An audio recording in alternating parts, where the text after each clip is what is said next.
ഒരു കുട്ടിയാനയുടെ അത്ഭുതയാത്ര. പുഴക്കരയിൽ തേവലക്കാട്ട് കാട് എന്ന ഗ്രാമത്തിൽ ഒരു കുഞ്ഞാന ജനിച്ചു. പേരിട്ടത് അരുൺ. അവന്റെ അമ്മ തളർന്നു പോയപ്പോൾ അച്ഛൻ കാണാതായി.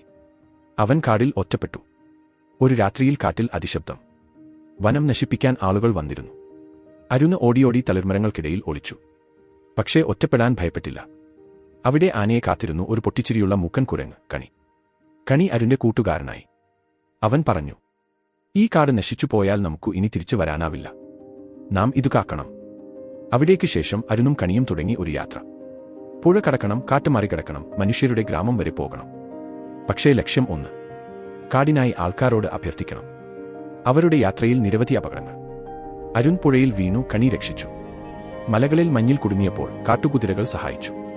മനുഷ്യർ ആദ്യം ഭയന്നു, പിന്നെ കണ്ടു അവൻ ഒരു കാട്ടാന മാത്രമല്ല, ഒരുവൻ മുന്നേറ്റത്തിന്റെ പ്രതീകം. അവസാനം ഗ്രാമവാസികൾ കാടിന്റെ സംരക്ഷണത്തിന് ഒരുമിച്ചു. അരുണും കണിയും തിരിച്ചു കാടിലേക്ക് പോയപ്പോൾ മഴ പെയ്തു. പുതിയ തണൽമരങ്ങൾ കിഴക്കേക്ക് വളരാൻ തുടങ്ങി. അരുന്റെ കാൽവഴികൾ ഇനി നിലച്ചില്ല.